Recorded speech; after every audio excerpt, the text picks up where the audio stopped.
Welcome to Sound and Vision, conversations with contemporary artists and musicians about the creative process. Here's the host of Sound and Vision, Brian Alfred. Sound and Vision is sponsored by Golden Artist Colors. Golden makes some of the best acrylic paints and mediums that you can use. They also make core watercolors and Williamsburg oil paints, which are equally exceptional. You can find them at your local art store or online at goldenpaints.com. Sound and Vision is also sponsored by Fulcrum Coffee Roasters. Seattle-based Fulcrum makes incredible coffee which you can get delivered to your door. Check out their coffee at fulcrumcoffee.com and use the code ALFREDSTUDIO for 20% off your order. That's an exclusive just for Sound and Vision listeners. Check out their site and their coffee today.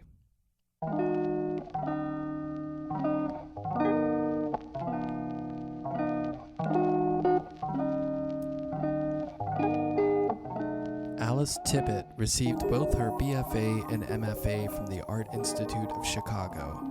Alice addresses her interest in language and the drift of meaning through her paintings and drawings. Her boldly graphic imagery is familiar yet rendered strange through a series of shifts in scale, interaction of color, from negative to positive space. Alice's work is currently on view in The Regional, a survey of artists from the Midwest at the Contemporary Art Center in Cincinnati, Ohio. Her work has been written about in the New York Times, Art Forum, and Frieze, amongst other publications. Recent solo and group exhibitions include Nicelle Beauchene Gallery in New York City, PATRON in Chicago, Grease Bench in Los Angeles, Kimmerich Gallery in Berlin, Corbett vs. Dempsey in Chicago, Chart Gallery in New York, and Anton Kern Gallery in New York. Alice lives and works in Chicago, Illinois. I spoke with Alice about Chicago, oil paint, making small work big, being earnest, and much more. Here's our conversation. Yeah, it's recording. So Alice, I have to be honest with you. Yeah. I really like your vibe. This is going to be a good one. I just feel it. Okay. Is that fair? That's fair. I don't want to get ahead of myself and be like get a big head about my vibe. You don't want to be vibe confident? I don't want to be vibe confident because I feel like that's bad. I'll sail off the cliff. The podcast cliff? The podcast cliff. The conversation cliff. You know what happened? I was really feeling myself, and then the conversation just went way off base. It can happen. Yeah, I guess so. That's cool. Yeah. It's best to stay humble. Yeah. It's an okay vibe. The humble vibe. Yeah. So, yeah, I guess we can start. I mean, those are really nice glasses. Let's start thank you. That. Yeah. You know what? I like these glasses, too. I got new ones, though. Like, these are about 3 years old, and they've started to get that, like, white cast that, like, plastic glasses get. Oh, You stop noticing it because you wear them all the time. You don't really look at them anymore. They're on my face. I don't see them. But then sometimes I take them off to clean them, and I look at them, and I realize how disgusting they are. It's best not to pay attention. They read well on Zoom, though. Like they look great. Yeah, that's like an old pair of shoes, like comfortable shoes. Yeah. You don't want to get down there and really look at them. No, I mean, you're just going to buy another pair of shoes. This is the story with like most things that you interact with regularly. It's you stop looking at them. And it's like, you know what it is. Your brain doesn't have to really take in the information or any new information about it until you really like make a point of doing it. Right. Like my house looks, it seems clean until I start really looking at it. It's best not to.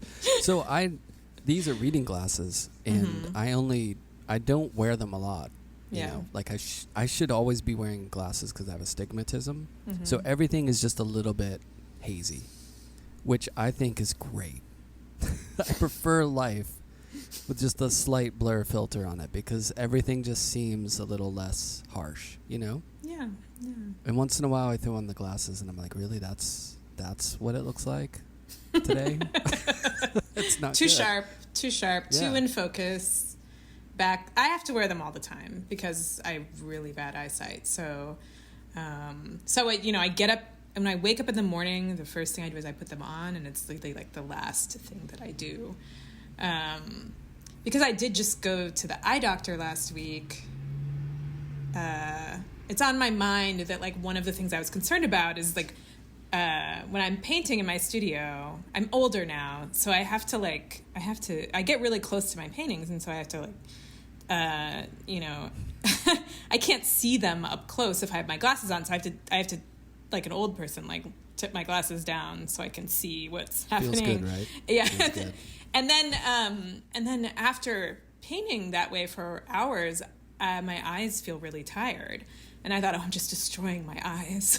So at the eye doctor, I told him this, and he's like, you just need to blink. Basically, you're not blinking. And your eyes, when you're that close, are like focusing for so long that when you stop doing that, it takes time for them to relax, basically. And right.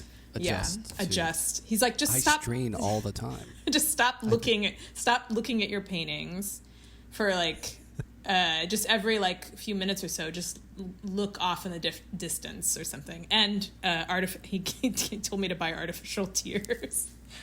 Oh, right. So that since my eyes Artificial get dry. tears? Yeah. Wait, are those different than eye drops? Sounds more emotional. I know. It's like my painting mediums, and then there's artificial tears. Just put it into your paintings for more emo content. I think there's oil in artificial tears because your eyes have like an oil in them, and that's part of what helps like keep the moisture there. But eyes are fine, actually, is what he told me. It's just that I'm not straining. I'm not doing anything bad to them by painting so like being so close to my canvas for so many hours. That's good to know. Yeah, it's good. I'm not really hurting myself. Right. Now, sometimes I think with people you can have a little bit of like a preconceived notion of their personality or who they are, what they're like based on what they do in the work that they do, which probably isn't fair. But do you have a dry, witty sense of humor? I don't know if it's dry. I definitely... I think dry gets a bad rap as far as humor. I mean, in a sense that, it's I don't know. I don't know how to describe it, but you know what I mean. You seem like you'd be funny. That's good. I do think I am funny. I see humor in a lot of things. So even someone will tell me some fairly bad news, and I still laugh. And then I have to apologize. I'm like, I'm sorry. I don't think what happened to you is funny. It's just the absurdity of this situation or whatever you're telling me about is... I can't help but find it funny. I make ill-timed jokes at At dinner parties? Yeah, sometimes I cross the line. See, this is all making sense. Here's the real metric. If you see an online video, like someone posts a video and it's a little kid who swings for the baseball, misses, and the bat hits the dad right in the crotch, do you laugh for like 5 minutes? I mean, of course. Okay, good. All right, we're on the same page. Is that dry? I think that's no, pretty, that's not that's dry pretty, at all. That's pretty wet humor. That is... That's true. The opposite of dry. dry. I'll take dry away from that dry. There's something about a dry wit that I think is... It's like there's people who are witty and they're trying hard to be witty, and then there's like a dry wit which is very like confident and kind of... I don't know. It's hard to explain. Mm-hmm. It's like I feel like your paintings have some humor and play to them, but it's not in a way that's like calling out for attention. You know what I mean? Like a David Shrigley is funny, and it's really trying hard. It's purposely like giving you the middle finger while it tells you to joke, but it really wants you to appreciate the humor, and I feel like yours has. They're like the Chris Farley of art. Genius. Speaking of Chicago, wasn't he from the area? I think he died here. I believe he boy. is from here. He certainly started here, I think. Yeah. I'm not sure. By which I just mean like I love David Shrigley, but they're kind of like sweaty. They're like sweating it a little bit. Yeah, definitely. Oh, I love him too. Thank Yeah. God for David Shrigley. Yeah. The world would be a different place without him. But yeah, it's a little like, like you know, like this is funny and creepy, right? Yeah. You know, it's kind of like wanting that. And the sheer obsession of how many of them feels a little, you know. Yeah. But your work, I think, has like a play to it that's very, I don't know. It's really interesting. It's different. You look sad about that description. No, it's fine. I'm just thinking about it. I like to push it, and definitely that would be the case in life as well. Like I do like to push it, but I also don't want to push it too far. You know, I like to move around. You want to lead the viewing horse to water, but you don't want to stick its face in the water tin. Yeah, definitely not. Yeah. Right, there's some subtlety there. You are if I'm not mistaken, you are a first on the podcast. Do you know what you are the first of in this podcast? Am I the first person named Alice? No, Alice Aycock. Alice. Oh, no, of course. Not, but close. Okay. It's tangentially related. So it's name related. Am I the first person with a palindrome for a last Got it. name? Yep, the first palindrome artist. Do you get that a lot? Yeah. I mean, I have to tell people. I mean, that's sometimes people can't spell my last name, even though it's incredibly simple. I'll say it's a palindrome, and then they'll look at me blankly. I was like spell the same forwards and backwards, but they. Oh yeah. Right. I'm not going to talk at all to you about how much I had to Google your name and try to get it right at the beginning. Oh, really? Like ETT? Like added an extra T? I mean, you can get... There's a lot of different ways that you can... But I, for some reason, have a real love for palindromes. I don't know what it is. I just love it. I love that they exist. No, they're pretty great. I definitely, I tend to use one word titles, not always, but if it's a palindrome, like it's a little like that's double. the best, yeah. Or it's something that I'm like, that's good. Yeah. Or if it's almost a palindrome, I like those too. Yeah. What's your favorite palindrome? I don't know. I can't think of one right now. Maybe I'm not a palindrome specialist, I guess. Not somebody who... I don't collect them, we'll say. Okay. Fair enough. Except it's enough just to be one. That's a good point. That is amazing to be. Okay, so I'm sorry. People will probably be like, all right, let's get to Alice and her life and her art. All right. So you're from Independence, Kansas, which I believe it's not off Route 80. It's where I was does born. Route 80 go? Yeah. Right. Yeah. Does Route 80 go through Kansas? Because I've driven through Kansas a few times, and I can't remember if that was related to driving through 80 or if we dipped down. Well, is it 80? 80 goes north. It's north through like Chicago and stuff. But it's an east-west highway, right? Yeah. So Independence is below I-70. Are we talking routes or interstate? I get confused. Interstates. I don't think I went routes when I drove across. Kansas was flat. Kansas is flat on the western side. Okay. I was born in Independence, but I know nothing of Independence. We left when I was 2 years old, and I've never been back. We moved to Kansas City, or Overland Park, actually, to be precise, which is where that a suburb? That's a suburb of Kansas City. It's in Kansas City, Kansas. And that's where I grew up. I lived there until I went to college. Now, how did the parents end up in Kansas? Oh, my father's from Missouri, farming family. My mother, medical family. She was actually born in Ohio. They moved to Kansas, Topeka, Kansas, when she was, I think, 10, around that time. Yeah, and she's still there. Still in Kansas? Still in Kansas City. Kansas, Missouri now. Because there's a difference. There's a difference. But you went to school in Kansas City, right? I had a kind of... I went to KU in Lawrence, Kansas for college.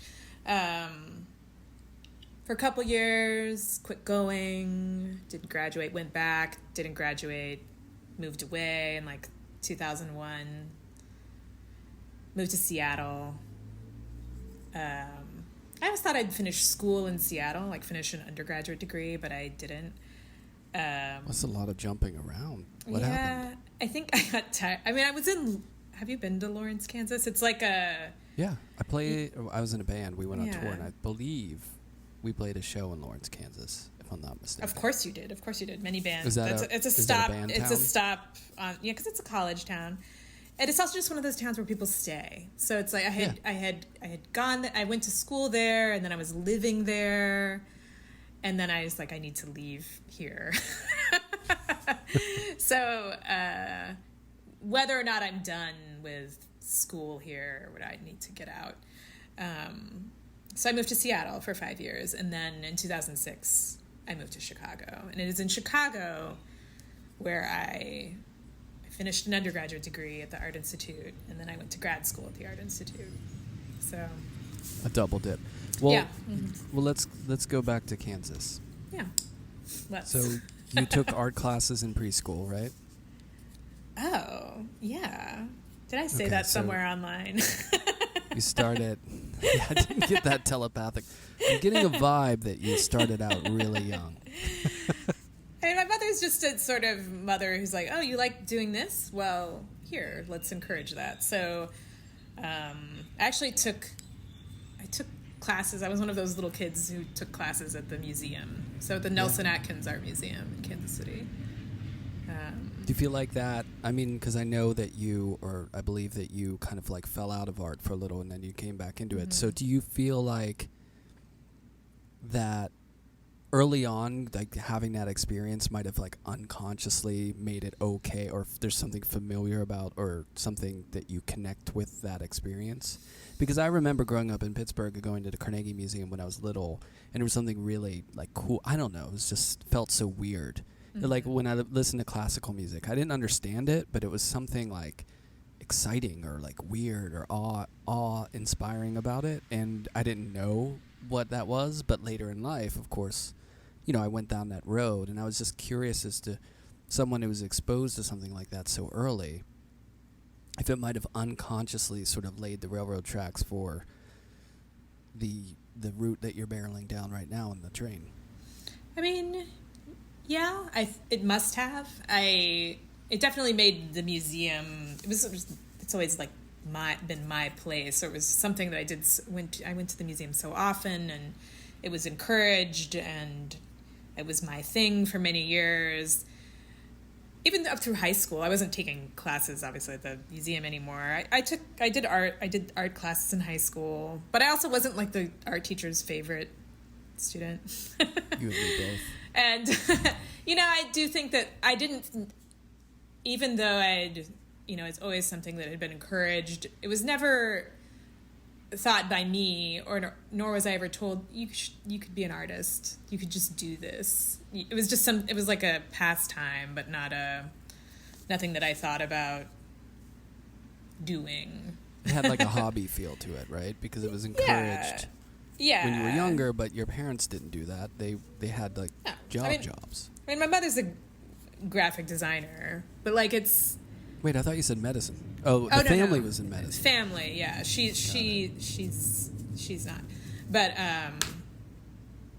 yeah, so if if it was something you did, it was something you did in this kind of practical way. Like those people that I would read about in my mother's Vanity Fair, the like the downtown New York scene artists or whatever, they're removed from from me, or at least I didn't think of it as something I would do.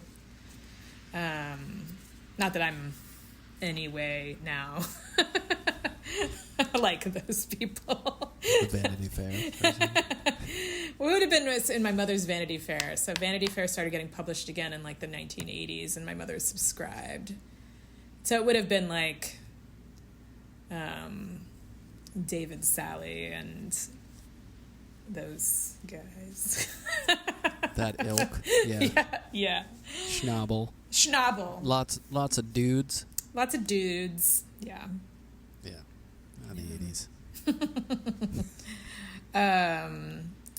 Yeah, so I actually stopped taking art classes in high school. I just felt rebellious, and I didn't like the teacher, and so I just stopped. And I would say that's like the beginning of like a 10-year break from like considering art in any way as part of my life, like, or something that I would do. Boy, nothing can burn that bridge like a bad teacher, right? Jeez. Yeah. I don't know. The art teacher I liked retired, and then that was that. I didn't like the other one. So and that's enough art for you for them, right? I've always had like a kind of like a rebellious streak, for better or for worse. It's like, I'm not going to do this anymore. I'm done with it. And I really was done with it for a long time. But yeah, I think like the only way you think, oh, I'm going to go to art school at that point is if maybe you have an encouraging art teacher in high school. You could do this. And I remember that student. She's still doing it? The favorite. I have no idea. I can't remember what her name was. Yeah. Yes. So when you went to school, when you left high school, you raised your. Did you want to? I didn't want to raise my hand, but it's the first time I've ever seen the raised hand function. So anytime I gesture a lot, and so my hands float up into the upper part of the Zoom screen. It's like, do you want to raise your hand? It's only on the iPad. It's not on the my regular I don't computer. have that function. Yeah. So when you went to school, and then obviously you weren't going for art, do you feel like maybe some of that hopping around was related to not really finding something that felt really comfortable, or were you doing something that you were really into that you're like, okay, this is where I'm going? I mean, I think I thought for a while that I was doing something. So for like the first 3 years I was in college, I thought, I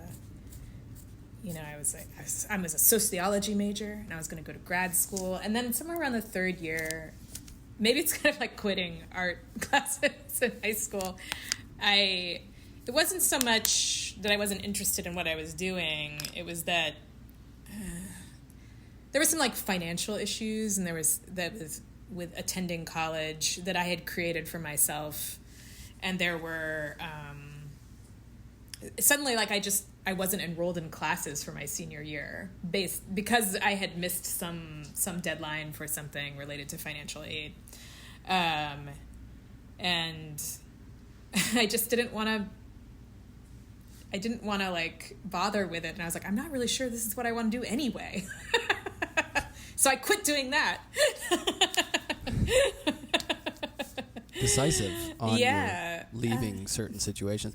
I had that too. I was very close with. I know exactly what you're talking about, where there's these deadlines and you just kind of sleep on it because, you're a young college student. You're not really worried about those deadlines, and then it sneaks up on you. I had that feeling of like, okay, do I just get out here, or what do I do? Mm-hmm.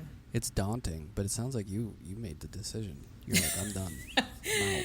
Yeah, it's like, this is a sign. I shouldn't be doing this. I'm not sure if this is what I should be doing. I did have some, like, relatives who were like, why are you doing what's sociology?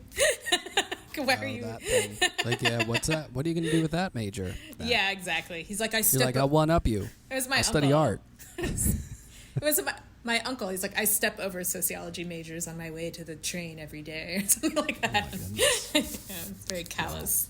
And not that was an influence, actually. It was just a capricious thing where I sort of, but also like just kind of realizing that I wasn't that into it as I had been. So just stop going to school, figure it out. Like that was my answer to that. So I did. I stopped going to school for a few years, and then when I went back to KU, it was in their art school. So Now those years off, were you know, when people take time off college to like live in the real world and they find epic realizations about life or something, which usually in between undergraduate and grad school is the revelation is, this really sucks. I want to like go back to school so I can paint or draw or do what, you know what I mean? Like that's the revelation. The real world sucks. Having a job sucks. So I want to go back for a couple years. Yeah. But did you have any revelations working? I imagine you were working. Yeah, I was working full time. I switched a couple different jobs in Lawrence. I don't know that any of my jobs, though, felt like real grinds, you know. Like I worked in a record store and I worked at a thrift store. Those were my two jobs. Full-time jobs. So, yeah. And even when I went back to school, I worked. So I was still working full-time, I think. So it was only like part-time student. Right. At that point in time. I didn't know what I was doing, Brian. I had no idea. Just trying to find it. Well, Yeah, it sounds like I you was trying came to figure home it and out. you came back to KU and decided, okay, did you do that before you started back in? Like, I'm going to major in art, or I'm going to study art. Yeah. I guess I'm wondering how that door reopened, you know, where if it was kind of like, well, I'll just go back to something that I used to like, or, you know, you were far enough away from that crappy teacher that you're like, all right, I'll give it another go. I think I had some friends. I had made friends who were in the art program there. And That'll then do it. I was like, oh, yeah. I can do this. Right. So, yeah. Did it feel pretty comfortable? Do you have good teachers? Yeah, I liked KU. But I didn't want to stay in Lawrence. Yeah. Yeah, it worked out. I don't know what I would be like as an artist if I had stayed there and finished school there. I mean, who knows what I would be doing. Probably going to basketball games. I know. I'd still be in Lawrence. Wait, Jayhawks, right? That's Jayhawks. Okay, Jayhawks. got it. Rock Sorry. Chalk. Jayhawk. Yeah. No, it's okay. So, Chicago was the next stop after that? And I went to Seattle, and then I moved to Chicago. Seattle. Yeah. Yeah, it's my journey. It's long. Well, it's in the contiguous United States. It wasn't too wild. So, not too wild. was the Art Institute something that you had friends who went there? Like, what drew you there? It's a pretty big program. It is. And what year did you go there? If you don't mind 2006. So I moved back to the Midwest, to Chicago in 2006.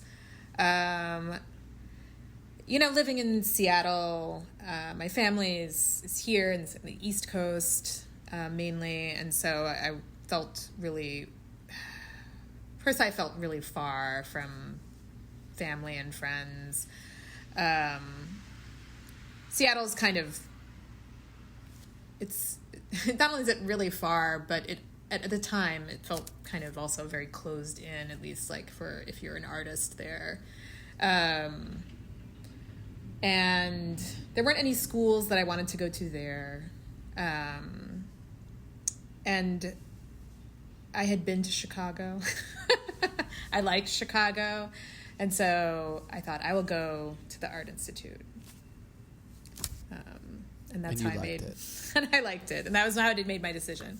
I did come and visit. I visited some friends, but I didn't apply anywhere else. I just yeah. And you liked it so much you went back. I went back. You went for grad school there too. Yes, yeah. So, all right, let's get into Chicago. Yes. This is the fun stuff.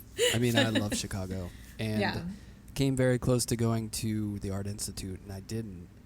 But I had a lot of friends who went there for music because, it's a big music town.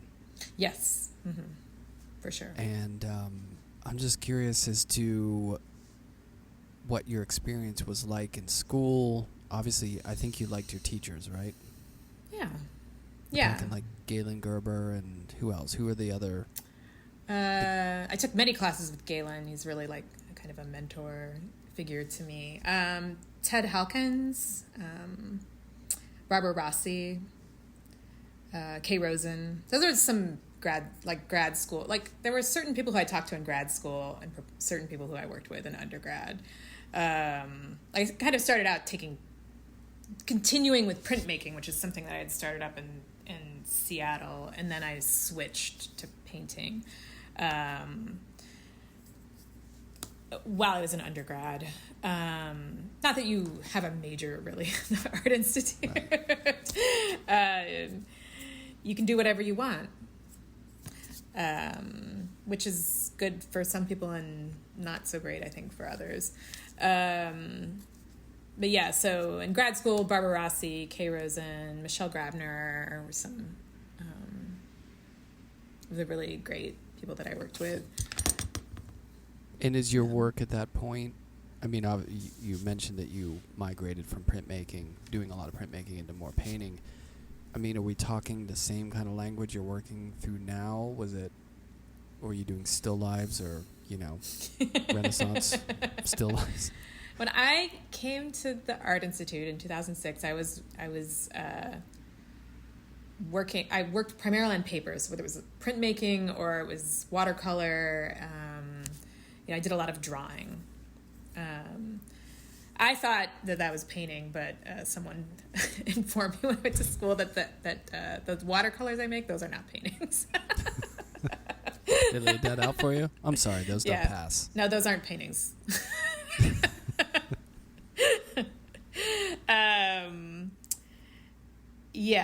And I did. I would say that like I was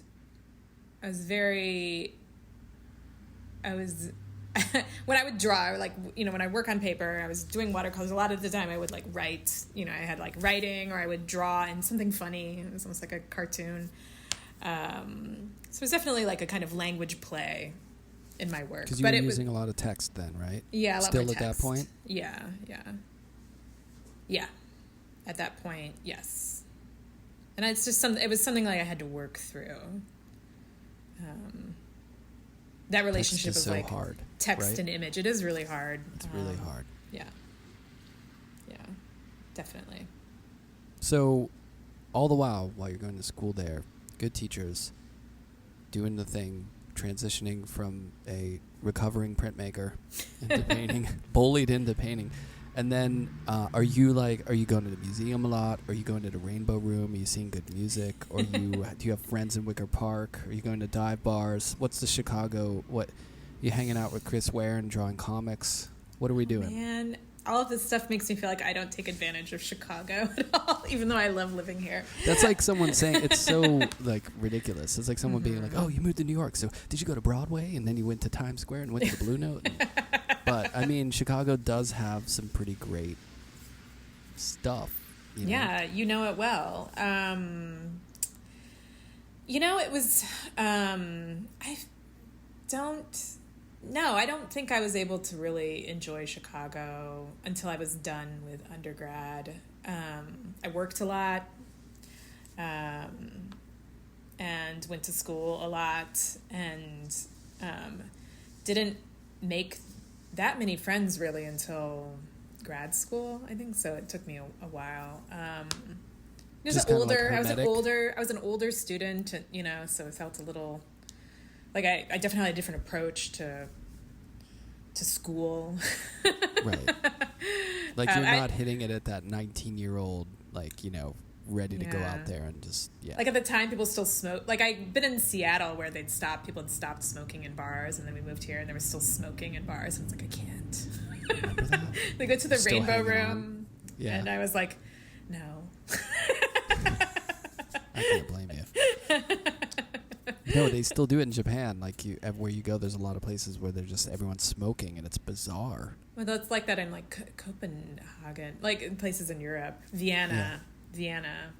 They still smoke it. Some places are holding on. Yeah, I went to Vienna a couple of years ago, and I was like, oh, do they smoke? I read like they smoke there, and then I read, oh, they're going to stop it. Like they've passed a measure, they're going to stop smoking. But then there was like an uprising against the nanny state, telling people they couldn't smoke in bars, and restaurants. So, but when we went, it was still crazy.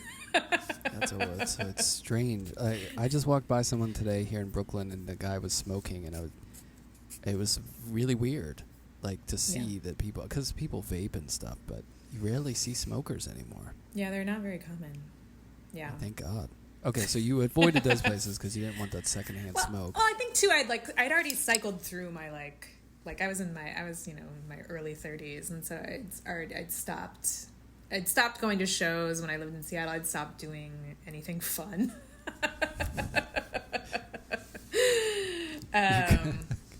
You grew up. You weren't going Yeah. out there and having fun anymore. I mean, yeah. Time to hunker down and make some art. Yeah, and I tend to be kind of a like at-home person anyway, so I'm perfectly happy to hunker down in my apartment and not go anywhere. Well, you picked a good climate for that kind of activity. Yeah, it's been snowing for like 24 hours today. Yeah, it's just there's no reason to go out. Yeah. Just stay in. Make art, stay warm. Yes. So, okay, you didn't partake in that stuff. But it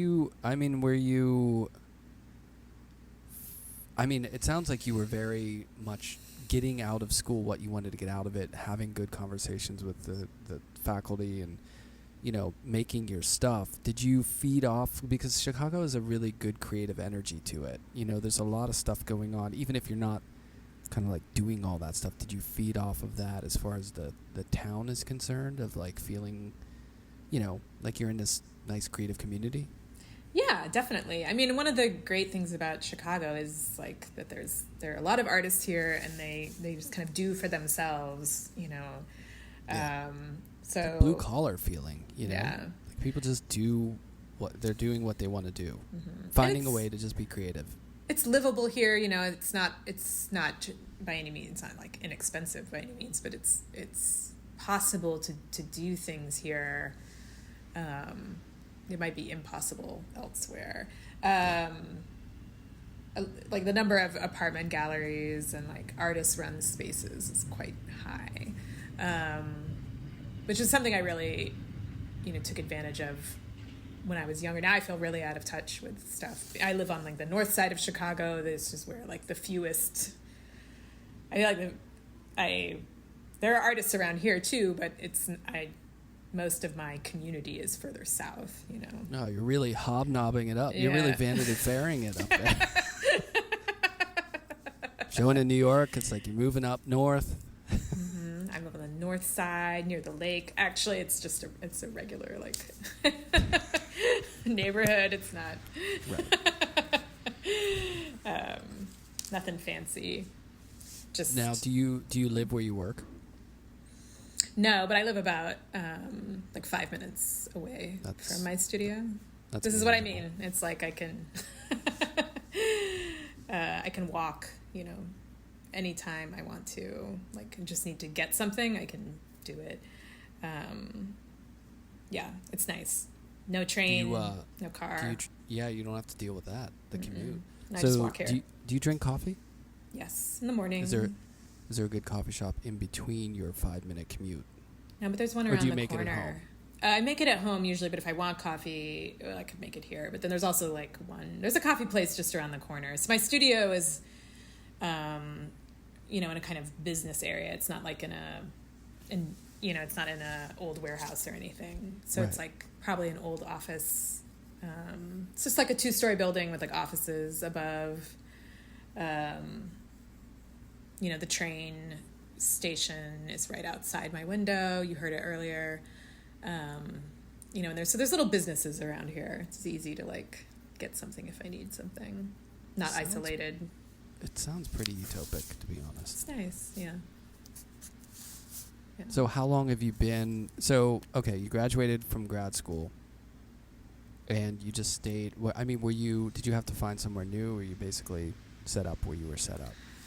After I got done with grad school, I had a 1-bedroom apartment at the time, and I just worked in my apartment. I didn't see the point of having like a different studio space. I had a large apartment, so why pay another rent for why have then an additional space?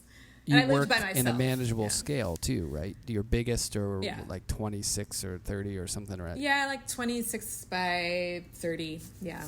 I mean, maybe a little larger, but really most of my paintings are, I mean, I have, sizes that I use. 13 by 10 is the smallest. And then, they get bigger, but right. Mostly. It's manageable. You don't need to they're all go manageable. get a They're easel huge studio. They're easel paintings, like they're little easel paintings. Do you use an easel when you paint, or do you paint with it on the desk? Oh, I use an easel. Yeah. It allows me to get close to it. Right. We talked about this earlier. But there's even like when I used a wall, or I'd like just paint on the wall, like I felt like I couldn't get close enough. You need that angle. Because I need to be able to I need to be able to step around it, kind of, or I can get like around it in a way and look at it that I can't if it's on the wall. Fair enough. All right, let's talk art. Well, let's talk about your technique and what you're doing, and I mean, I feel a certain kinship, rightfully so, that I've read a little bit about you mentioning that. To experience a painting, you have to see it in person, and when you see things in reproduction, people always say to me, like, "Oh, your work's like super flat, right?" Like, it's not really. And I also, came to in a lineage of printmaking where everything is kind of flat, but it's really about those microscopic little layering and texture and, bricolage or whatever. I mean, you could do all that stuff where the depth is shallow, but there's a real physicality to it. Yeah. That's related to the process, and I think your work has that where, when you see it, it's got, the real sort of like hand in there, and you're seeing how it's made. In reproduction, it can look like, like a Rand illustration of like some sort of graphic representation of something, but it's totally not that. So, maybe you could just talk a little bit about how you got to that place of how you make the paintings and like the way that you're physically doing them. And I mean, do you use how do you make the stretchers, and what does that mean to it? You know what I mean? Like all that stuff, all that good nerd all that processy background stuff. It's time to geek out. So, when I first started painting, as opposed to making drawings, I went to panels, and I would use panels, and I would prep the panels and paint on them. But eventually I started stretching canvas over panels, and then I just went to stretcher bars and canvas. And I think there it was like I discovered I like the way that like there's like a feedback between you and the canvas. It's like with a panel, it's right there, and there's no room, I guess. It's very smooth. It's very hard. Panel is there and forward. Like, there's no push in. There's no pushing in. Yeah, and you need that. I need that. I like the pushing in. A little push. Yeah. So I stretch my own canvases and prime them, and then I usually so I make my painting. I don't spend a tremendous amount of time on each painting. They're small, but I usually when I get down to actually putting the image on the canvas, it just is a one-day thing. I just start and then in the morning, and then when I'm done, I'm done. So you're making Alex Katz proud. It could take me a couple of hours. It could take me all day. Just depends on what is there. But I do put down a ground just to give them some depth, so by which I just mean I'll just tint the ground, with or wash it, with a thin layer of thinned out oil paint. before I ever am going to put an image on something. And that just, for paintings that I work on pretty quickly and I'm done with, in a day, I don't know. It's like, I always say it's like my cheap way of like creating, giving them depth that they wouldn't otherwise. And I guess there's just a thing that you do as an artist. You just find a way of working and it works for you. Definitely. And it's not maybe the most legit way. But it just has to work for you. It just works for me. It works for me. It's a struggle. Yeah. I mean, yeah. And I think a lot of the ways that I arrived at like doing work this way, it was simply a matter of not it worked for me time-wise. I was pressed for time, and so it's like if I I'm gonna make a painting, I want to be done with it in one sitting. Yeah, but to your point, you kind of learn to work within the constraints that you're setting up. Like, in other words, no one would think it's weird for a band to have to, to go into a recording studio and have a week, because you're not going to have usually like, a year to make a record. Like, you got to make it work. And then you say, okay, sometimes having that deadline is really good because it just forces you to just to having work through it. Some constraints, I guess, is like, right. I don't though want them to become like, hardened into, you have to do things this way. But as long, like, it continues to work for me, I will keep doing it that way, I guess. The way that I do things work for me at a time, and it became kind of a foundation, I guess, for working, like, and having those restrictions is still, I guess, helpful to me. And I don't want them to, I guess, become set in stone either. It's like, I have to work this way.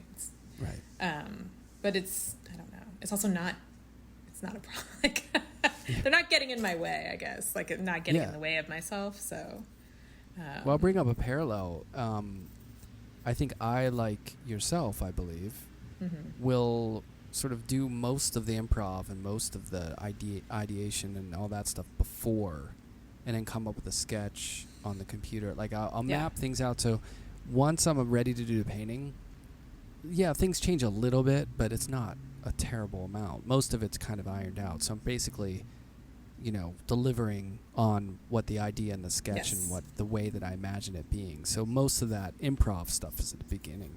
Exactly. I think you probably do that as well. I do. Yeah, I'm very. I work most things out in advance. There's very little decision making happening like in the moment. I might make an adjustment or change a color that I decide, isn't working the way I thought it would. But for the most part, I try to, make those decisions beforehand. Yeah. Do you ever feel self-conscious about it? Some people like to shame that. Or they're like, it's just too mapped out, or you're just filling in something that's an idea instead of like really being creative and throwing paint around and finding something. I can't listen to that bullshit. Okay, good. Yeah, I agree. Look, we're in the same camp. I was just throwing out a hypothetical. No. You shouldn't listen to it either. Glad you don't. I don't. I mean, it's just a different way of working. It's not the fact that I do it before I sit down to paint doesn't make it any less valuable. Right. I'm still working it out at some point. It just happens elsewhere. Exactly. Yeah. Yeah, it's like, doing a stand-up routine where you come up with the jokes beforehand, or doing crowd work, or like freestyle rapping versus writing your rhymes. Yeah. I mean, do you get what I'm saying? Yes. I'm with you. Are those analogies that ring true? Yeah. I just knocked something over. Yes, it does. I mean, I at that point, I just think, sometimes I'll say something like, I'm not into struggling. Right. But I think struggle is fine. Like, I struggle. Everybody struggles with their practice at times. But I'm not invested in it. I'm not invested in struggle. Right. Or I don't think it's like a means, to get me to where I need. It's not required. You're preaching to the choir. Yeah. I want my struggle to be organic. I don't want to dive into a tub of struggle. Yeah, I mean, it's my nature. I'm kind of a planner. That's how I am. That's, it's You know where from my angle where I could imagine your struggle being, and I don't know why I would take this upon myself to even think of this, is you have your compositions and your sort of playful anthropomorphic kind of play between representation and abstraction, line, form, color, all that stuff that's in all these small paintings that are really dynamic. That's really hard to do. It's hard to make the paintings you make and make them interesting. 1, 2, or 3, let alone how many you've done. So, like, my assumption would be the struggle would be, like, just coming up with that stuff over and over again. Something that's, like, that you want to keep looking at. Because you make paintings that, from my perspective, like, the simplicity of it and the sort of the play between what you're giving and what you're holding back, it just makes you want to keep looking at the painting. And I think painting's ultimate goal, or at least I feel this way, is you want to keep people in it, to where they just keep wanting to look at it, and it's like addictive in a way. You know what I mean? Yeah, I appreciate you saying that. Like, it's like this, the struggle is finding that, like I'll call it like the vibration, or like tuning like the image, and they're simple. There's simple elements, like, maybe 5 colors is crazy. They're small, and they're not descriptive. So, like, they're in the way that they're painted. So there's only a few elements that you're working with. And so it's like finding the striking, like, where it needs to be is the struggle. You're right. That's not easy. It's like a haiku. Yeah. It's like, you could write Ulysses or something. Well, not that that's easy, but I mean, you can, flesh something out over, pages and pages. But if you get it down to like 3 lines, I mean, we're talking, that's hard to do. I feel the same way about, I make big paintings and I make small paintings, and they do different things. It's physically harder to make a big painting, but it's much harder to make a great small painting. It just for it to have the punch that a big work has. Yeah. You don't get the physical sort of like encounter with it in the same way. It's not awe, of like, standing in front of this huge thing. It's more of like with the small one, it has to be the intimacy of that scale talking back to you almost as another person or a face or something. You know what I mean? And it's harder to make that punch, I think. But when you do it, it's, I think, all the stronger in that sense. Yeah, I mean, I have people always ask me why I don't make, or why my work is small, and those are some of the. You're just sort of ticking off some of the reasons why I make small work. It is the intimacy, that like closeness that it kind of requires, and they aren't physically imposing, like that isn't a factor. Right. But they. But like a bigger painting, they can hold from a distance because of their graphic quality. Things Definitely close or distant viewing. Yeah, it's like the if you have someone who's in a room with a bunch of people and they shout as loud as they can their idea, everyone's gonna be like, holy, well, they're gonna turn and look at. They're gonna hear what they say, but it's also gonna be buffered by how loud and attacking that voice is. Whereas if someone says the same thing but they whisper it, people are going to notice that too. Some people might not, but the people who hear the whisper, they'll come closer to you because they want to hear lean that. in. Yeah, they want to, and I think it's just a different approach, And I guess that's that dry, witty sort of thing I was talking about. I don't know if it's dry. There's drynesses in their smallness, and their whispering. They're not dry at all, siccative qualities of their whisper. No, they're not. They're not that dry. Yeah, they're not dry at all. But but for some reason I migrated a sense of humor to that adjective. I don't know why. Anyways, but yeah, the work, and let's talk a little bit about. This is probably annoying. No, it's but I'm going to do it because it's part of my life. It's part of my education because I had great teachers who came from Chicago. And I teach with people who went to the Art Institute and were embedded into the, the 80s and early 90s Chicago scene, and like, you know, there's Harry Who, and I mean there's a big visual culture of Chicago that I'm sure some people are like, okay, we get it, that we know that's the people from Chicago everyone knows. And then there's, you know, there's a lot of truth to it. There's, you know, Ray Yoshida and like Jim Nutt and, you know, Roger Brown and all those, and, you know, those people, those images are in the Chicago consciousness, I think, because of the impact that they had. So I'm curious as to what, if at all, you know, that had any impact on your development, you know, as an artist, going to school there and being in that environment with that legacy there, or if it was just kind of like, yeah. I mean, it's going to sound like a heretic, a Chicago heretic, but since I'm not from here, I wasn't really, I mean, I'm sure I was aware of some of the artists from the Harry Who before I moved here. And certainly some of them were still teaching at the Art Institute when I started going there. I mentioned Ted Halkin, who'd been teaching at the Art Institute for like 50 years. It was a very important... 50? Seriously? Yeah, so he had taught many of the imagists. 50 years.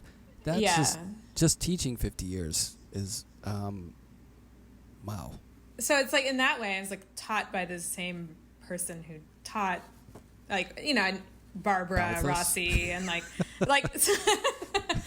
yeah, at some point we were like filling out an application for grad school, and he had to say, like, he was filling out his recommendation with me.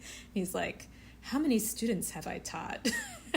And he started to calculate it, and he was like, I'm just going to put down 5,000 or something like that. That was his modesty. Yeah, Ted passed away last year. He's a great teacher, and just a great person. But yeah, I can't put my finger on like whether it is an influence for me or not. Right. You know, I don't. I love Roger Brown's work, but I also don't know if I don't know. Like, it's like I can't say that I consciously feel influenced by them. Barbara Rossi is probably the most influential to me. Just had the biggest influence on me as a teacher, just in the way that she thinks about form and color and like shape and. Well, yeah. What are the things you love to look at outside of art? Like, I believe you like to read, right? I'm a big reader. Although, yeah, always been a big reader. That's a good thing your paintings are quick then, because I can never read because I just don't have enough time. I read in the morning, so I get up and I read and I draw, and I read and I draw, and it's sort of alternate between those two activities. I don't know how I would read, then fall asleep, then read, then fall back asleep, then read. There's something about reading just makes me tired. Maybe that's why I stop and I draw. Wakes you up. Yeah, I don't know. It's I drink my coffee and I do that, you know, and then I carry on with the rest of my day. Yeah. But what are you looking at? What am I looking at? Oh, that question. Like yeah, I know. No, it's fine. I mean, I'm always looking. And it's easy to always be looking these days because you have social media, and Instagram makes it easy to look at art. Trying to think. Yeah, but I'm talking outside art. Outside of art? Like, what am I looking at that's not art? Oh, that's why you got annoyed with the question. You thought what paintings are you looking at? No, you're like, what artists are you looking No, at? like, what are the things that you love to, like, I mean, you know, maybe it's architecture. I don't know. Maybe it's, you know, going to the fruit market. Who knows? Oh, maybe it's bicyclists down by the lake. It is. It's harder these days to talk about what you like to do that's not at home, just because of spending so much time at home. That's true. What did I like to do? I don't really like doing things with people. It's easier to talk about what I don't like to do. I knew this is the vibe. Okay, I'm definitely not a social person. So like, but I'm good at socializing. I just don't want to do stuff. I live near the lake. It's I beautiful. just don't like people. I love to go to small towns in the area, and just, you know, if I have time. But that's the thing, is like time is precious, you know, and I prefer to spend it in my studio, like if I have time. Right. You know, so in the summertime, say, when people are like, oh, like friends want to do something during the day, I'm like, why? I don't want to do anything during the day. Studio, right? Can we please just do stuff at night? Yes. Yeah, I take a ceramics class. I'm really bad at ceramics, but I like taking it. Is that recent? Yeah. Like a recent development? No, I've been taking ceramics for years, and I never get any better at it. It's because I don't really spend enough time at it, and I don't want to really think about it. I just go, and I guess at some point maybe I'm gonna stop doing ceramics, and then maybe it'll come back to me later as something that I like. But I don't know. I don't know. I should stop taking these classes. Don't stop. It'll run its course. I mean, I love ceramics, and where I teach and where I went to undergrad, Penn State has a great ceramics program. So I took classes, and I just made shitty cup after shitty pot. You know, like I was terrible at it, just terrible. But I loved it. It was so great. The wheel and the clay, it's just so cool. But and firing stuff and glazing, terrible. I couldn't do it. Awful. It's Can't just do it. awful. I think that's the My problem. teacher patently made fun of me, just was like, this is not for you, you know, but I was happy. And I'd go down there and I hang out, and there's just like, I'm probably like, why is this guy down here hanging out all the time? I just love being around it. It's such a great studio environment, but I just can't. I stopped doing it. I quit. And I'm not a quitter, but I quit ceramics. Yeah, I probably will quit at some point, but I have noticed lately some marked progress in my ceramics work. I'm sure you're great. I do hand building, so it's like everything is like pinched or coiled or whatever, and I think that the struggle is like when it gets down to like, what do I do with this thing? Like glazing, like painting on it. I don't want to paint on it, right? And so I have problems with it. And decoration is like, maybe just hit that thing with a spray booth or something. Just make it easy. Yeah. Spray it. I've been watching. There was one. I don't know. It was a social media thing, but it was someone who was just like cutting out the pieces and building them that way. But they were really particular about the way they were cut. It was very, very satisfying to watch. It's always satisfying to watch someone else doing it. Yeah. It's like those ASMR videos or something.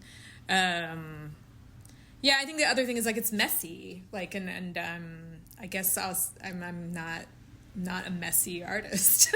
Right. Well, hand building is cleaner than like the wheel, right? Yeah. But yeah, you it's do definitely get your fingers dirty. Yeah. It's messy. Do you, with your paint, do you use oil, right? Yeah. Why do you use oil? Why not acrylic? They look like they could just be acrylic.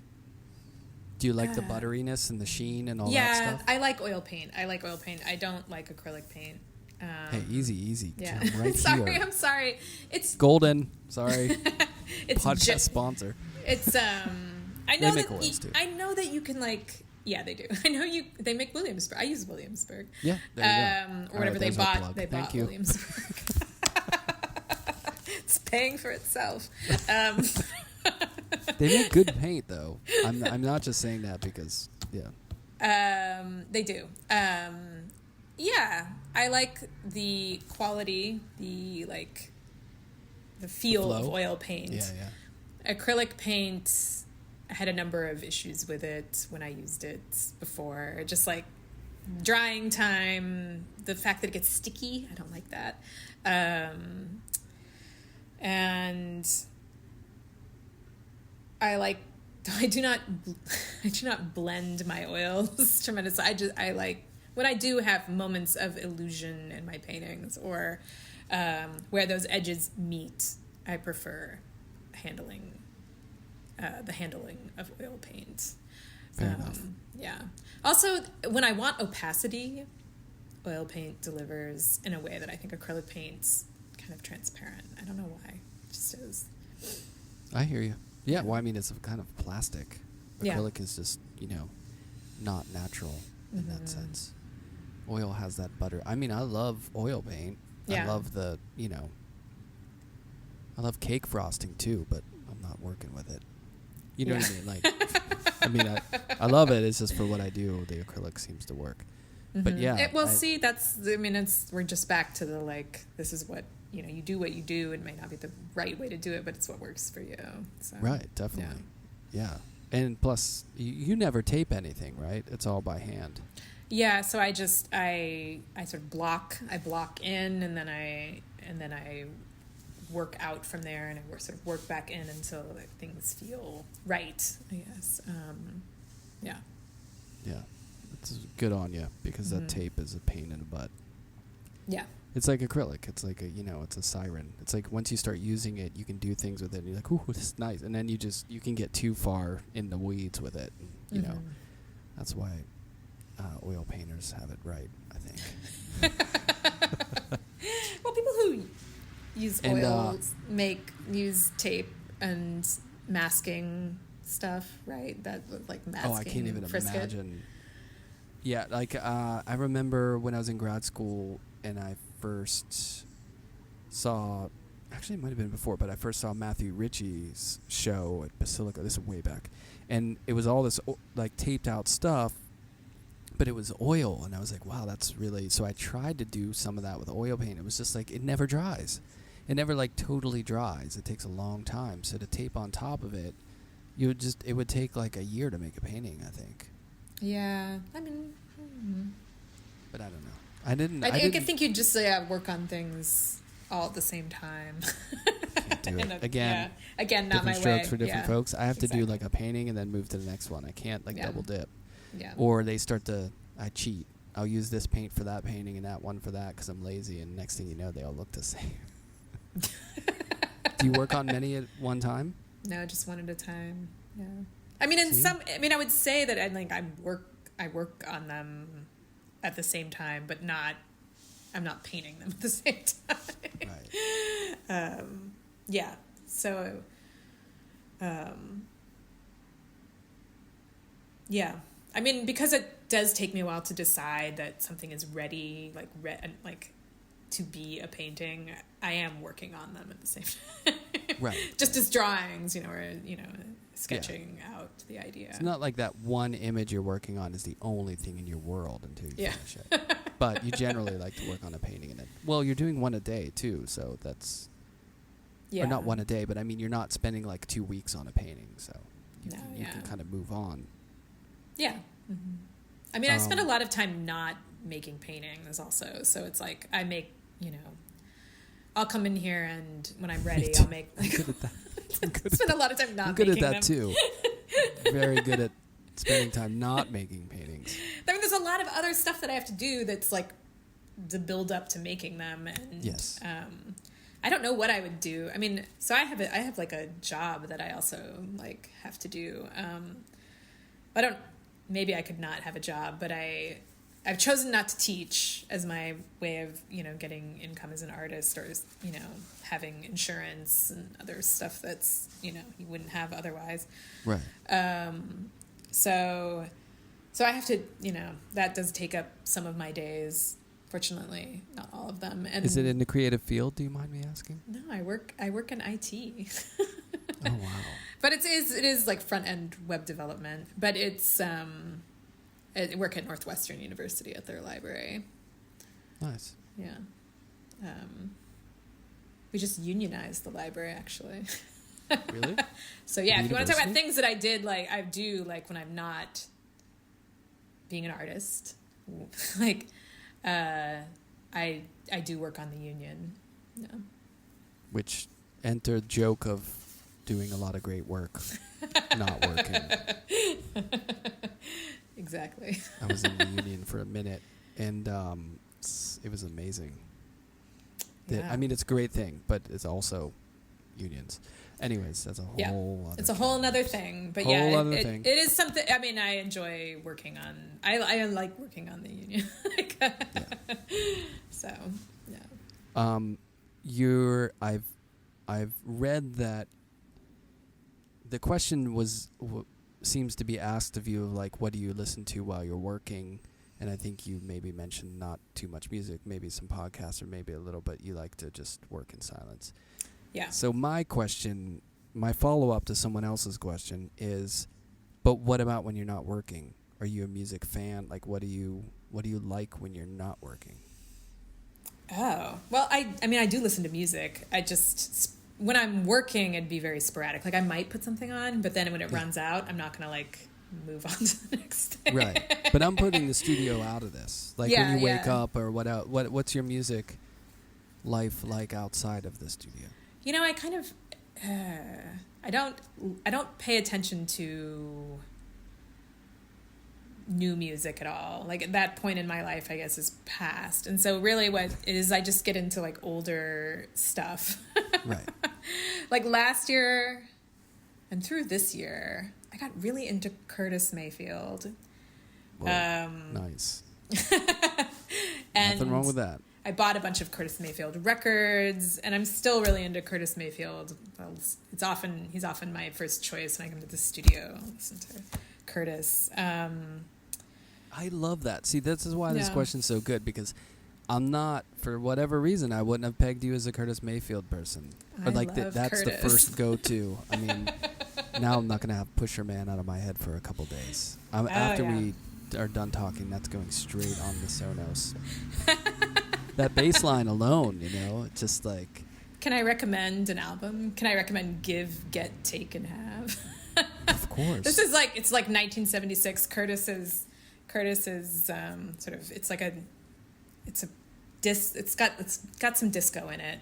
I think you can handle it. I love disco. I mean, it's not full on disco, but there's some, it's amazing dance. Yeah, it's like the album. funk disco. It's like the Patrice Rushen genre of sort of funk disco stuff. Yeah. Do you know her?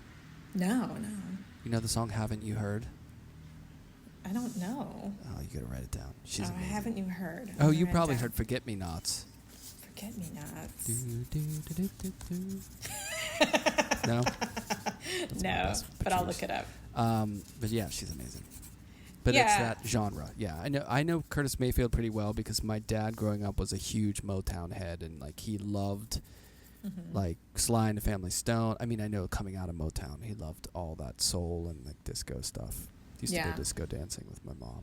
Pretty great. Curtis had his own record label. It was pretty he's kind of a revolutionary guy. Definitely.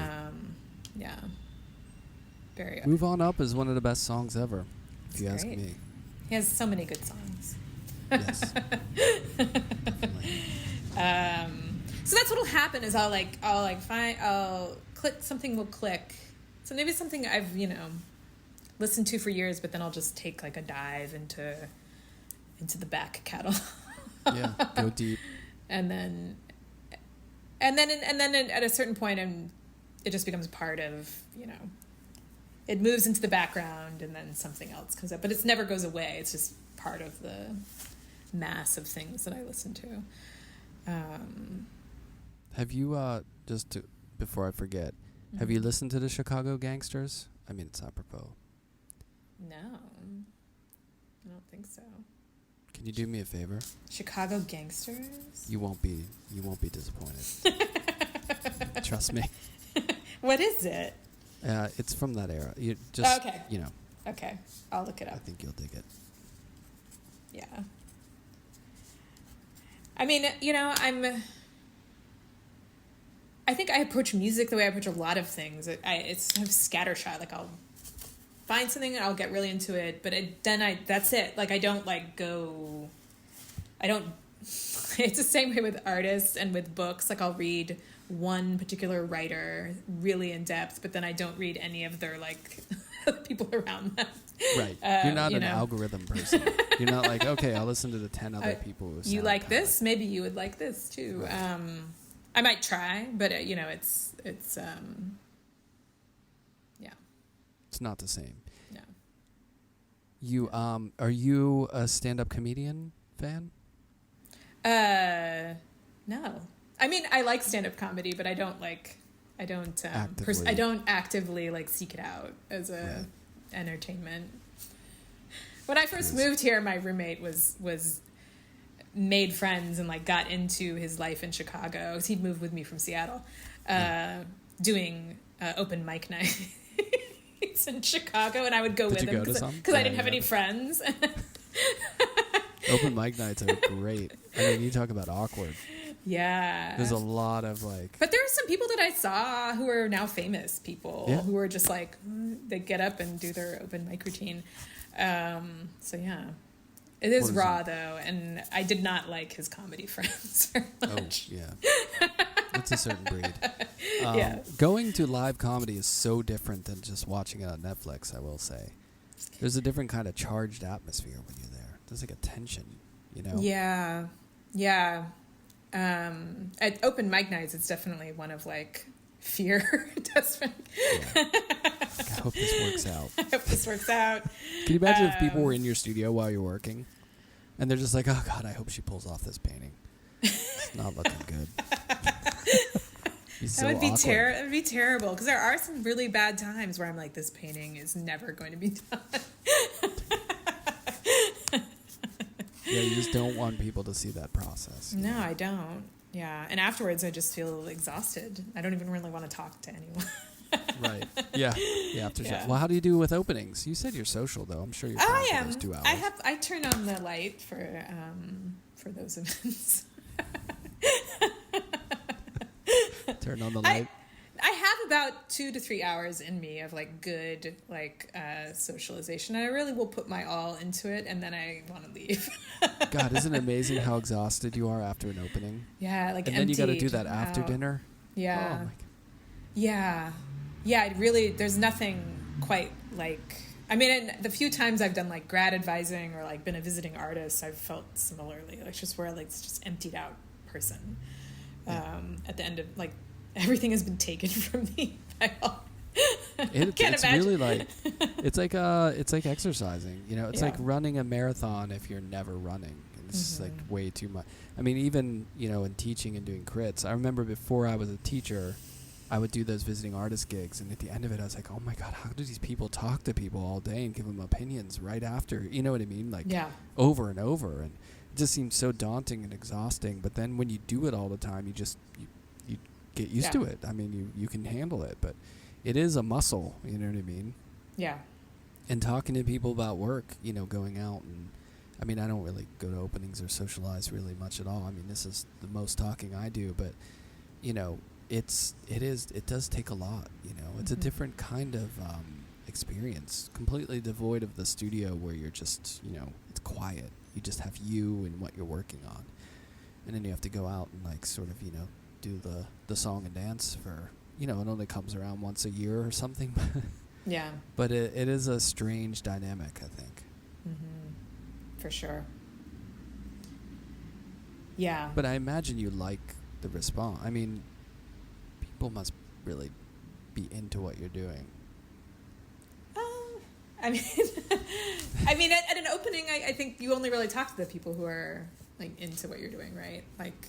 Yeah, I have a velvet rope outside. If they're not into me, you're not getting in. Those are the only people who approach you or end up talking to you. So you don't get like, I don't know, maybe this happens to other people, but you get like the hostile person. Like, I haven't gotten hostile, but I've gotten someone who will say like, yeah, I don't know, you know, like, you really, you know, they'll question you on something, which is kind of fun.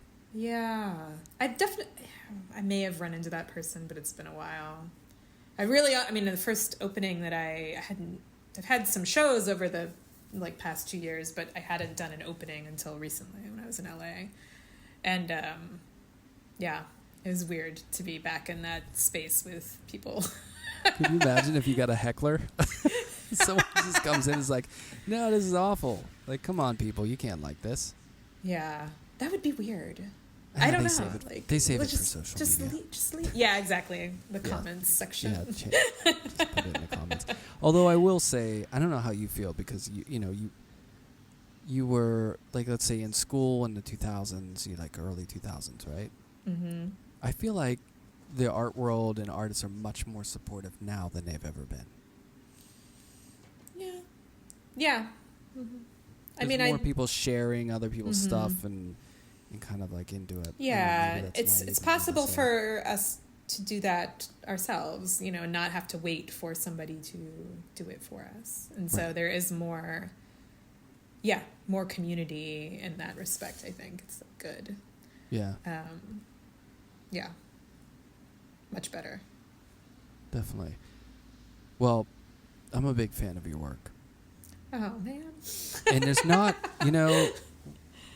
Yeah.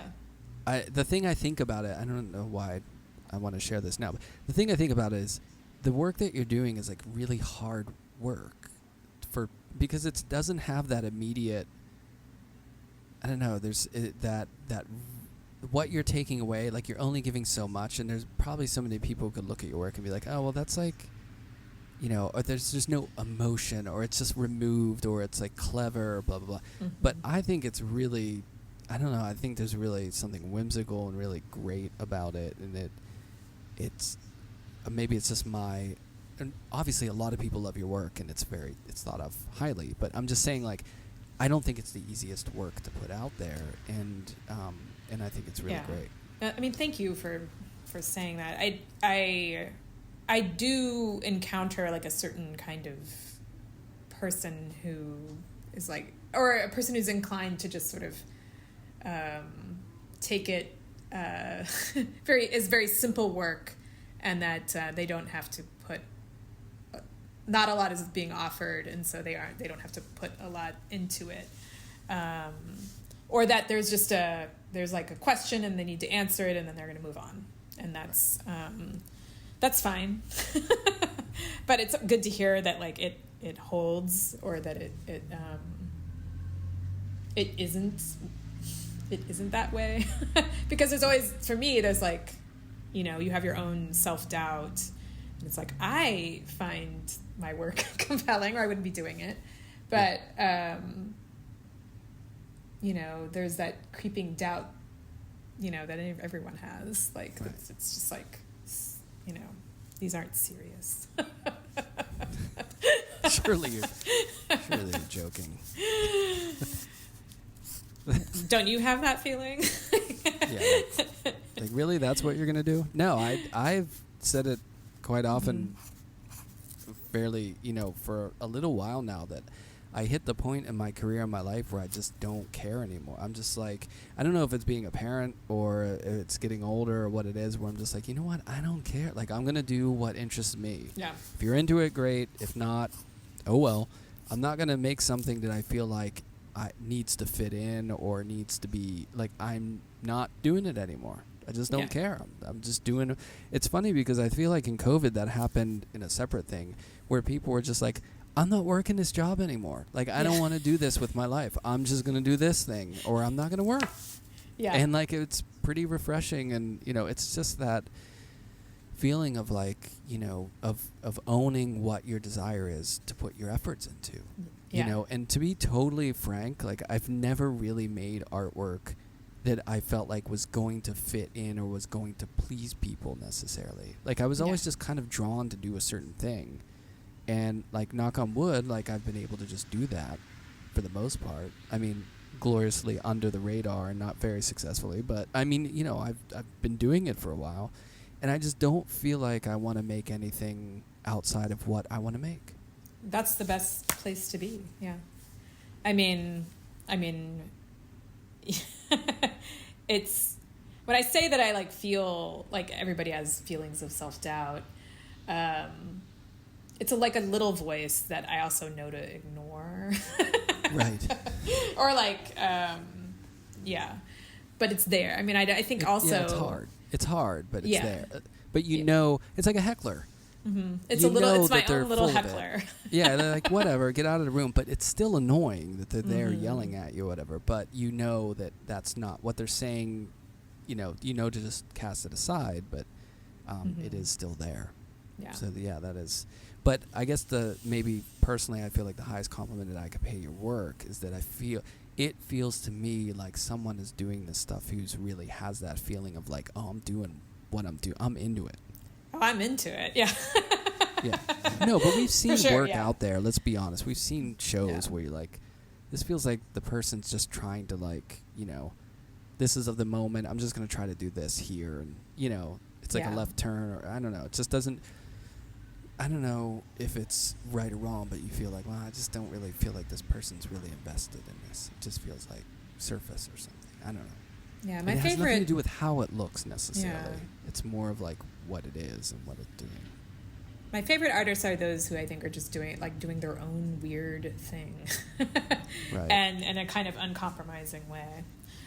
I would be remiss to not bring up John Wesley. Are you a John Wesley fan? Oh, I love John Wesley. Yeah, he that. He was just like totally. I mean, so weird and like kind of sexist and like creepy and just like, but amazingly like, that dude just did his thing. He's like, I don't give a shit. I'm just painting. Absolutely. I'm gonna paint a guy nude chasing a duck.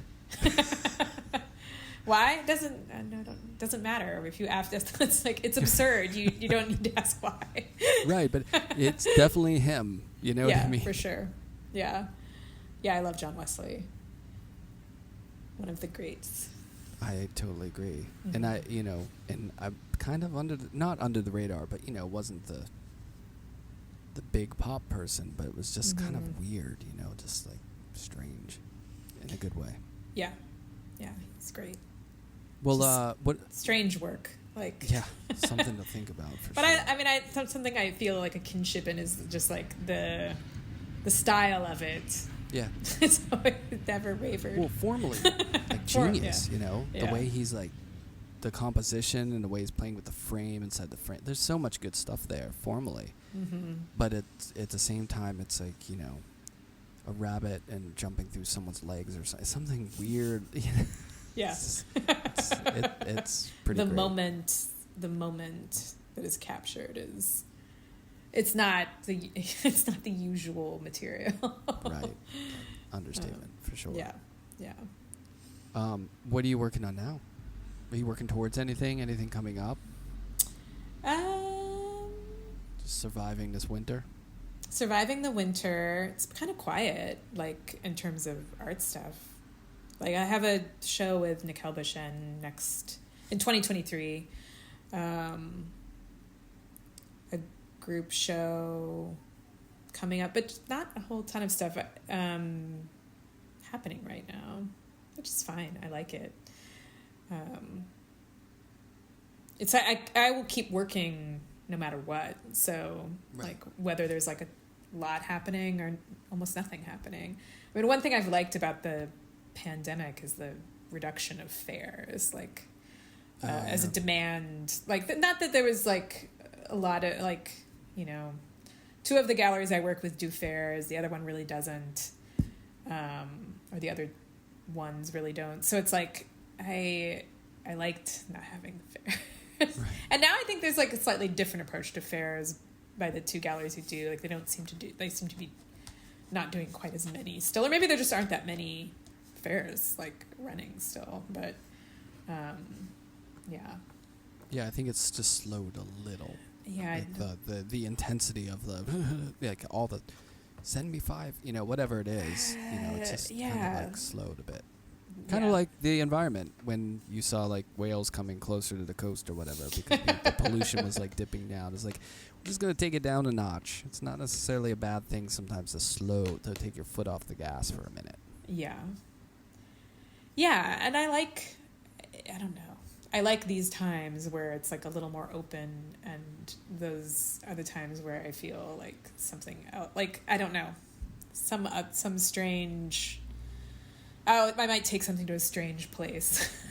Yeah. When I have more time, Yeah, no, I get it. I mean, it's one of the most oddly peaceful times in my creative working life was like when the gallery that I was showing at in New York, they closed the gallery.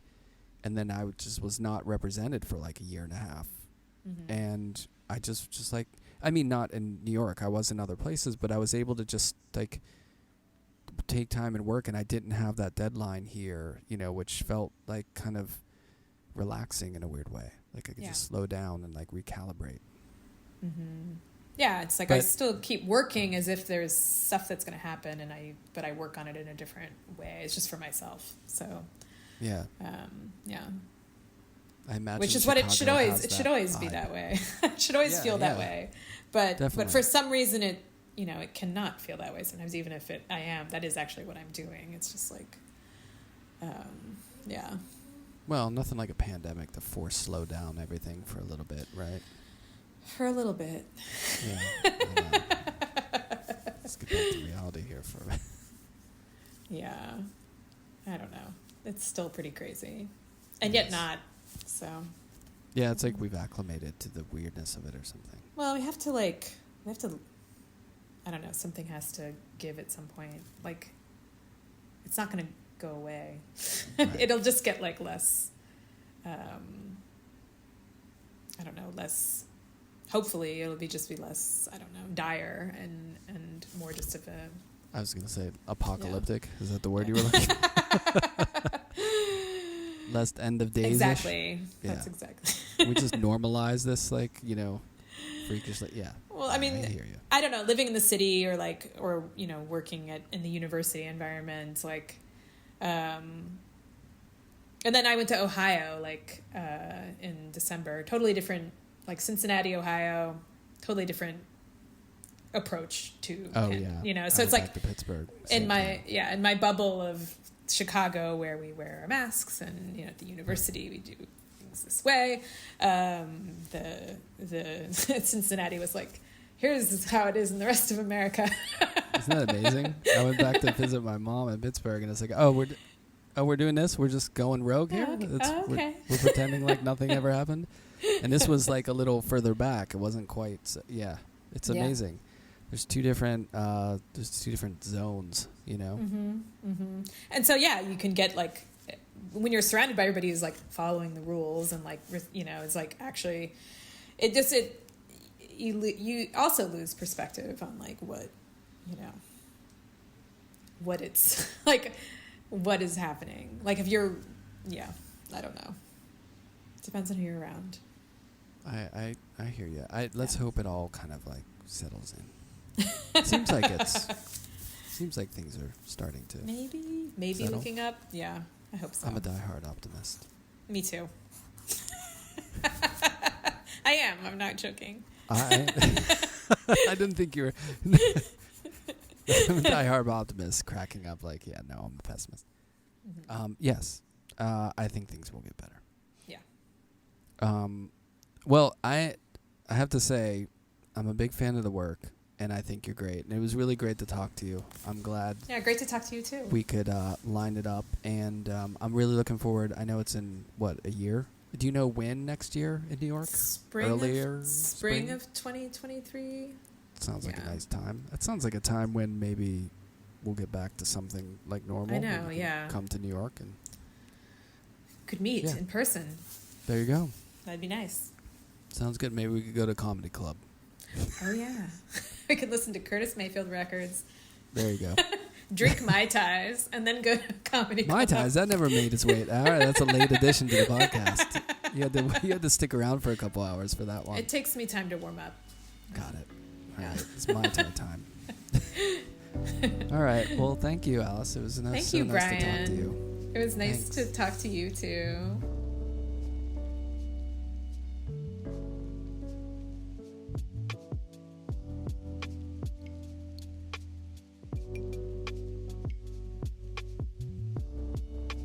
Sound and Vision is recorded, edited, and produced by myself, Brian Alfred. Check out the Instagram page for Sound and Vision. You can go to @Sound and Vision Podcast. Check out images when the show's posting, the flyers, and some links. You can find out more about my work at Alfred Studio on Instagram or brianalfred.net. I've got a show opening up St. Patrick's Day, March 17th, at Miles McHenry Gallery, called Escape Plan, all work made during the pandemic about imagining getting out, getting away, escaping. So check out that show if you're around New York City. There's a catalog for the show with a essay by Stephen Westfall, who's an artist who I admire incredibly. So excited about that. And stay tuned too, because there is a Sound and Vision book coming out as well that I'll be giving more details about soon. You can find out more information about all that stuff at soundandvisionpodcast.com. Many thanks to Alice for talking. Check out her work, it's amazing. Many thanks to Michael Lovett for the intro, and many thanks to you for listening. If you can, go to iTunes or Spotify, wherever you listen, and leave a rating or review, or just tell a friend or share a post or do something to spread the word. Thanks as always.